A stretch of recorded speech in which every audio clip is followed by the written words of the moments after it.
जय हिंद। आप लोगों का स्वागत है। आज के इस सेशन में हम त्रिभुज के प्रकार के बारे में पढ़ेंगे। इससे पिछले वीडियो में हम लोग त्रिभुज के बारे में जान चुके हैं। अगर आप लोग नहीं देखे हैं तो मेरे फेसबुक पेज पर या यूट्यूब चैनल पर जाकर के देख सकते हैं। तो आज का सेशन है जो त्रिभुज के प्रकार के बारे में जानेंगे। त्रिभुज के कितने प्रकार है, तो चलिए हम त्रिभुज के प्रकार के बारे में जानते हैं। त्रिभुज को दो भागों में बांटा गया है, यानी कोण के आधार पर त्रिभुज का प्रकार होता है और भुजाओं के आधार पर होता है। तो सबसे पहले हम बात करते हैं भुजाओं के आधार पर कितने प्रकार होते हैं। यानी कि त्रिभुज के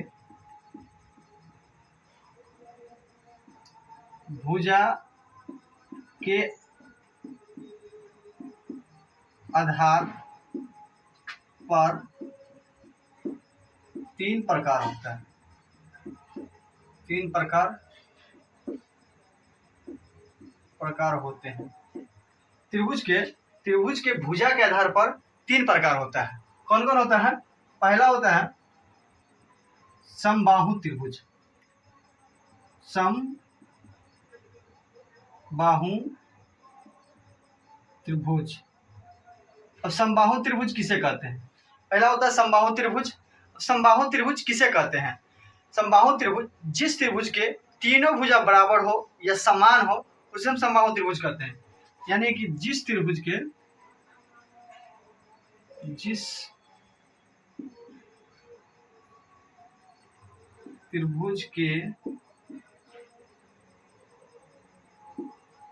तीनों भुजा बराबर या समान हो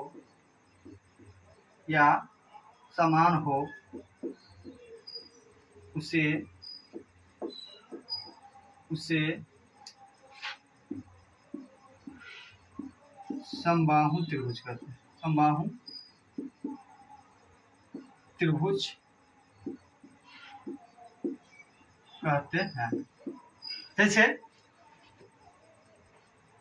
ये त्रिभुज है, इसकी तीनों भुजा बराबर है, इसको तीनों भुजा बराबर है।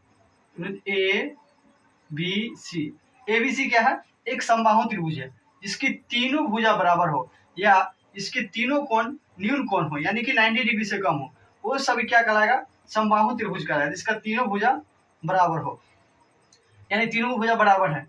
ए बी बराबर, मान लीजिए ए 2 सेंटीमीटर है, ए भी 2 सेंटीमीटर होगा, ठीक। और ए 2 सेंटीमीटर है तो ए भी 2 सेंटीमीटर होगा, यानी कि तीनों भुजा बराबर होगा।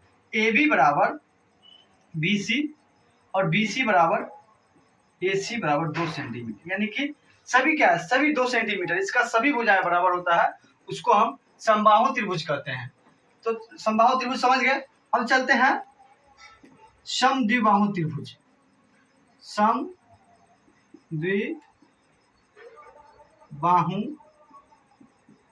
त्रिभुज जिस त्रिभुज की दो भुजा बराबर होती है। सम का मतलब बराबर, द्वि का मतलब दो, यानी बाहु का मतलब भुजा, यानी कि जिस त्रिभुज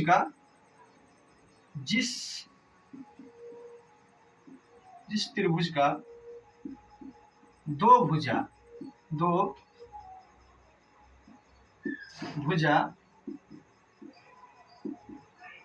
बराबर हो या समान हो। जिस त्रिभुज का दो भुजा बराबर हो या समान हो उसे समद्विबाहु त्रिभुज कहते हैं। समद्विबाहु त्रिभुज कहते हैं।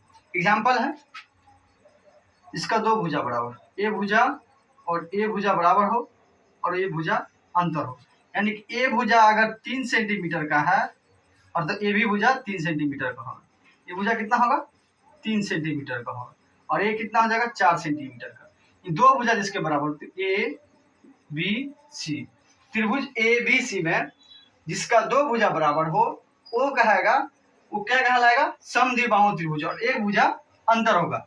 यानी कि त्रिभुज एबीसी में ए और बी भुजा जो है, ए और बी बराबर ए और सी। ए और सी क्या है, बराबर है, यह 3 सेंटीमीटर का, और बी और सी क्या हो गया, बी सी एक अलग है, यानी ये 4 सेंटीमीटर का।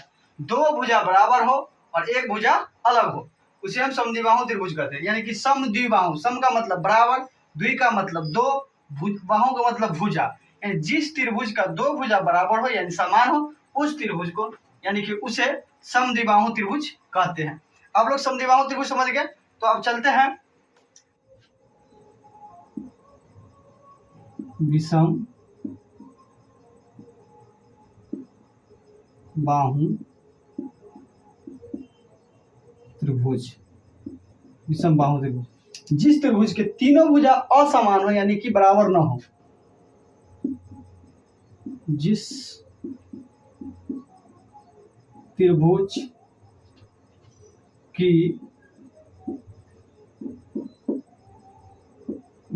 की कोई भी भुजा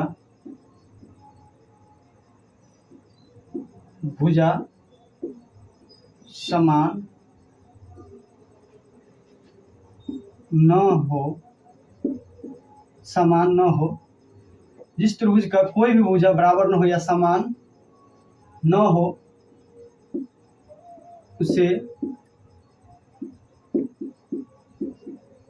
विषम बाहु त्रिभुज कहते हैं। इसे विषम बाहु त्रिभुज कहते हैं। जैसे एग्जाम्पल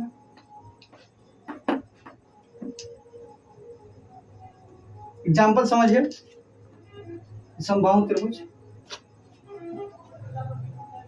ए त्रिभुज, ए भुजा और ए भुजा सब अंतर है, यानी कि ए भुजा अगर 4 सेंटीमीटर है तो ए भुजा हो जाएगा ए बी सी त्रिभुज, ए हो जाएगा 5 सेंटीमीटर का और ए हो जाएगा 6 सेंटीमीटर, यानी कि कोई भी भुजा बराबर न हो, तीन भुजा है, जिस त्रिभुज के तीनों भुजा बराबर न हो या जिस त्रिभुज की कोई भी भुजा समान न हो या बराबर न हो, उसे विषम बाहु त्रिभुज कहते हैं। जैसे A B equal to not B C not A C, यानी कि कोई भी भुजा किसी से बराबर नहीं है, उसको हम क्या कहेंगे, विषम बाहु त्रिभुज कहेंगे। अब त्रिभुज को भुजा के आधार पर हम 3 भागों में जान गए। अब चलते हैं त्रिभुज को 3 भागों में कोण के आधार पर बांटा गया है।